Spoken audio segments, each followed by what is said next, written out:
नमस्कार। नेटवर्क पर मैं हूं नीलू व्यास। एंगल 360 में आपका स्वागत है। बात करते हैं आज एक याचिका के बारे में जिसको सुप्रीम कोर्ट ने खारिज किया, और ये एक विपक्ष के लिए बड़ा झटका है, क्योंकि अगर आपको याद हो तो 24 मार्च को अभिषेक मनु सिंघवी, जो कि देश के वरिष्ठ वकील हैं, कांग्रेस के नेता भी हैं, उन्होंने एक अपील फाइल की थी कि 14 पॉलिटिकल पार्टीज एकजुट हुई हैं। उन्होंने एक तरीके का लीगल कोएलिशन बनाया है, और उनकी ये एक प्रेयर थी कि जिस तरीके से इन सारी पार्टीज के खिलाफ, उनके लीडर्स के खिलाफ ईडी, सीबीआई और तमाम एनफोर्समेंट एजेंसीज को उनके पीछे लगाया जा रहा है, वो गलत है और वो लोकतंत्र का हनन है। उसी याचिका को आज सुप्रीम कोर्ट ने खारिज कर दिया। कुछ इंटरेस्टिंग फैक्ट सामने आए हैं, लेकिन अंत में अभिषेक मनु सिंघवी को उस याचिका को वापस लेना पड़ा। अब क्या करेंगी पॉलिटिकल पार्टीज, उसके बारे में हम बाद में बात करेंगे, लेकिन आपको मैं दिखाना चाहती हूं कि सुप्रीम कोर्ट में आज जस्टिस चंद्रचूड़ और जस्टिस पारदीवाला की जो बेंच थी उसने क्या कहा, अभिषेक मनु सिंघवी की तरफ से क्या बयान आया है, और फाइनली बेंच ने क्या बोला है अभिषेक मनु सिंघवी से। आइए देखते हैं एक ग्राफिक्स के जरिए। अब इस ग्राफिक्स में मैं आपको दिखाना चाहती हूँ ये आर्ग्यूमेंट से सुप्रीम कोर्ट के जस्टिस चंद्रचूड़ ने, चीफ जस्टिस ऑफ इंडिया ने कहा, laying down general guidelines without having relation to facts of a case will be dangerous। इस स्क्रीन को रखिएगा अभी थोड़ी देर। मीनाक्षी, आप स्टूडियो के पीछे हैं, आप just keep the screen for a while। जो अभिषेक मनु सिंघवी का कहना था, उनका ये कहना था कि एक जनरल गाइडलाइंस इस पर बने, क्योंकि ये लोकतंत्र का हनन है। उसी की रिप्लाई में जस्टिस चंद्रचूड़ ने कहा कि laying down general guidelines without having relation to facts of a case will be dangerous। इसके बाद देखिए, अब नेक्स्ट प्लेट चलाइए। अभिषेक मनु सिंघवी ने इसको लेकर कहा कि mass arrests are a threat to democracy and a sign of authoritarianism. यहां पर सिंघवी ये कह रहे हैं कि जिस तरीके से कई गिरफ्तारियां इसमें हुई हैं वो लोकतंत्र के लिए एक बड़ा खतरा है, और अथॉरिटेरियनिज्म का ये एक संकेत है। उसके बाद देखिए बेंच ने क्या कहा। उसके बाद देखिए जस्टिस चंद्रचूड़ ने क्या कहा। उन्होंने ये कहा कि व्हेन यू से that space for opposition has shrunk, the remedy is in that space, the political space, not the court। यानी कि जस्टिस चंद्रचूड़ का ये कहना है, क्योंकि अभिषेक मनु सिंघवी ने कहा था कि ऑपोजिशन के लिए जो स्पेस है वो बिल्कुल कम हो गया है, और ये भी एक लोकतंत्र का हनन है। तो उसी के जवाब में कोर्ट ने ये कहा कि अगर आपको लगता है कि ऑपोजिशन का स्पेस, पॉलिटिकल स्पेस कम हो गया है, तो उसी स्पेस में आप पॉलिटिकल विकल्प तलाशिए, और ये कोर्ट के स्पेस में नहीं होगा। जिसके बाद फाइनली सुप्रीम कोर्ट के बेंच ने क्या कहा। सुप्रीम कोर्ट ने ये कहा कि you please come back to us when you have an individual criminal case और ग्रुप ऑफ केसेस। यानी कि जब आपके पास कोई एक इंडिविजुअल ऐसा केस हो, या कई केसेस को मिलाकर आपके पास कोई एक ठोस केस हो, तब आप आइए। तो अभिषेक मनु सिंघवी ने अंत में उस याचिका को विड्रॉ कर लिया।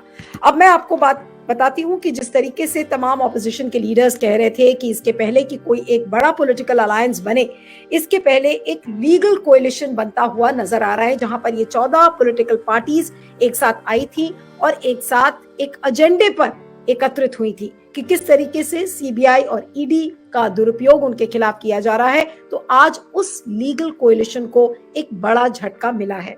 अब क्या विकल्प हो सकता है? क्या इंडिविजुअल केसेस लेकर अभिषेक मनु सिंघवी दोबारा जाएंगे? ये अभी रेल्म ऑफ स्पेकुलेशन में है कि अब रणनीति क्या होगी, लेकिन जो एक लीगल कोएलिशन बनता हुआ दिख रहा था, आज उसको एक बड़ा धक्का मिला है।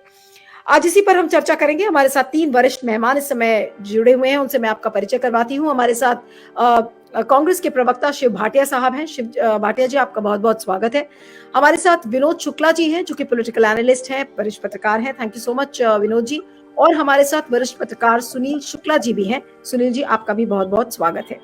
भाटिया साहब, मैं सबसे पहले आपके पास आती हूँ कि आप इस लीगल कोएलिशन के लिए, क्या ये एक बड़ा झटका नहीं है? जिस तरीके से 14 पॉलिटिकल पार्टीज एक साथ आई थी एक एजेंडे पर, और आज सुप्रीम कोर्ट ने ये कह दिया कि अगर आपको पॉलिटिकल स्पेस में आपको लग रहा है कि आपको स्पेस नहीं मिल रही है, तो आप उसी स्पेस में अपने विकल्प तलाशिए। अब किस तरीके से विपक्षी दल उस स्पेस में विकल्प तलाशेंगे, जब आपका शुरू से ये कहना था कि जो जितनी भी एजेंसीज हैं उनका दुरुपयोग हो रहा है, उन एजेंसीज को उनके खिलाफ छोड़ा जा रहा है, तो उस पॉलिटिकल स्पेस में अब क्या विकल्प बचे हैं विपक्षी दलों के लिए? जी देखिए नीलू जी, ये जो 14 पार्टियां आज कॉलिशन के तौर के ऊपर पीछे उन्होंने जो अपील दायर की, वो देश का 65 से 70% लोगों का नेतृत्व करती हैं और उन्होंने अपनी बात रखने की कोर्ट के सामने कोशिश की। जो उनके साथ उनके सामने एक पब्लिक फील्ड के ऊपर हो रहा है, और उन्होंने उसका संज्ञान लेते हुए पूरा ऑपोजिशन इकट्ठा हुआ और कोर्ट के पास गया, और वो कोर्ट ही के पास जा सकते थे क्योंकि सरकार तो सुनती नहीं है, ना तो वो अपील सुनती है, ना वो बात करती है, ना उसको किसी से मतलब है। वहां तो हर चीज को टालने का एक नीति बनाई हुई है। पूरे 6 तारीख को पूरा पार्लियामेंट खत्म हो जाएगा, एक डिबेट नहीं हुई है, एक सेशन नहीं चला है। एक बात। दूसरी बात कि उन्होंने अपनी बात रखने के लिए, सुप्रीम कोर्ट के संज्ञान में लाने के लिए कि देश में चल क्या रहा है, वो इकट्ठे उन्होंने मूव किया। और सुप्रीम कोर्ट ने कोई रिजेक्शन की बात नहीं की है। सुप्रीम कोर्ट ने कहा है कि हम बाय एंड लार्ज एक ग्रुप में हम किसी निर्णय पे नहीं जा सकते हैं। आप केस टू केस हमारे पास आइए, हम उसका संज्ञान लेंगे, उसके ऊपर अपना निर्णय देंगे और आपकी बात पूरी तरह पूर्ण रूप से सुनी जाएगी। क्योंकि कौन से उसके अंदर केस हैं, क्या हैं, हम कोई पॉलिटिकल पार्टीज के लिए एक कोई प्लेटफॉर्म तैयार करने के लिए कि हम राजनीतिक रूप से हमें यूज कर लिया जाए, हम उसके लिए नहीं बैठे हैं। अगर आपके लिए स्पेस सुकड़ गया है तो वो पॉलिटिकल स्पेस है, उसको आपको बनाना है। कोर्ट आपके लिए खुले हैं, कोर्टों में स्पेस आपके लिए ओपन है। तो ये कहना कि ये कोई झटका है, तो सबसे पहली बात इसके अंदर कि पूरा ऑपोजिशन आज यूनाइटेड है एक मुद्दे के ऊपर कि देश में चल क्या रहा है। जो 112 केस कभी हुआ करते थे वो आज 3010 केस हो गए। एक साल के अंदर 1150 केस 21-22 में रजिस्टर हो गए। तो क्यों ऐसा हो रहा है, ऐसा क्या है? तो क्या ये किसी दुर्भावना के कारण हो रहा है? तो अपनी बात और अपनी मंशा वो रखने गए थे, उन्होंने, कोर्ट ने अपना जवाब दिया है। उसका एक अलग दूसरा स्वरूप सामने नजर आएगा कि विपक्षी पार्टियां उसको किस रूप में लेती हैं और आगे केस टू केस के ऊपर कैसे डिस्कशन करने के लिए सुप्रीम कोर्ट के पास जाती हैं। सुप्रीम कोर्ट ने अपने दरवाजे खुले रखे हैं। उन्होंने मना नहीं किया कि हम इन चीजों को सुनने को तैयार नहीं है, लेकिन हम ग्रुप ऑफ केसेस की अब कहें कि आप देखिए हमारे पे ये ग्रुप ऑफ केसेस हो रहा है, उसके अंदर कौन से केसेस हैं वो उसके ऊपर वो जस्टिफाई नहीं कर सकते। तो ठीक है, लीगल पार्ट अपना काम अपने तरीके से कर रहा है, हम उसको सैल्यूट करते हैं जो भी सुप्रीम कोर्ट ने निर्णय लिया। बाकी तो पॉलिटिकल लड़ाई है, वो पॉलिटिकल लड़ाई लड़ती जाएगी और जितना आगे हमें जाना होगा और हम मजबूती के साथ जाएंगे। हो सकता है हमें केस पीस के अंदर मेंशन कर देने चाहिए थे जो फर्जी केस बनाए गए हैं और केसों को बता देना चाहिए, तो जो अगली बार बता दिए जाएंगे। तो कोर्ट ने अपना दरवाजा पूरा खुला रखा है, उन्होंने रास्ता दिखाया है कि आप अगली बार अगर आए तो इस रूप में हमारे पास आइए, हम इसके ऊपर आपका संज्ञान लेंगे। नहीं, लेकिन ये एक भाटिया साहब एक बेसिक चीज नहीं थी कि जब आप सुप्रीम कोर्ट जा रहे थे तो उस तरीके का होमवर्क पहले से हो जाता कि किस तरीके के केसेस थे, क्या वो स्पेसिफिक इंडिविजुअल्स थे जिनके खिलाफ ऐसे मामले आए थे? ये तो बहुत बेसिक सी चीज थी। तो क्या ऑपोजिशन पार्टीज अनप्रिपेयर्ड होकर गई थी?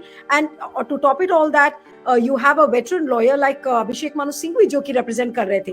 तो ये क्या एक त्रुटि मानी जाए, ये गलती मानी जाए, या कोई एक शॉर्टकमिंग थी पिटिशन की तरफ से? इसको कैसे देखा जाए?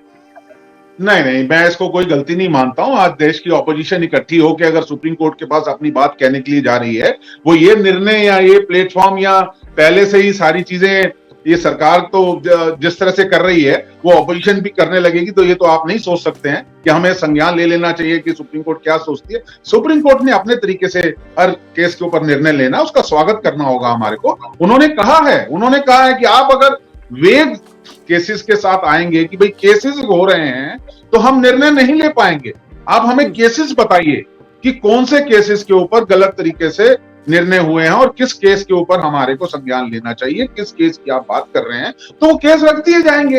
दरवाजे खुले हैं। तो उसके अंदर कोई रिजेक्शन हो गया, विपक्ष को झटका हो गया, ये सरकारी लोग तो कह सकते हैं, सरकार में बैठे हुए लोग। लेकिन असलियत क्या है? असलियत तो सीधी सीधी ही है। कोर्ट ने अपने दरवाजे अपने हिसाब से खोले रखे हैं कि आप आइए केस टू केस करके, हम उसे सुनेंगे और अपना जवाब और आपको उसका संज्ञान लेके हम उत्तर देंगे। तो चंद्रचूड़ जी ने कोई बात ये कहें कि विपक्ष को झटका दे दिया, तो इसको मानने को तैयार नहीं।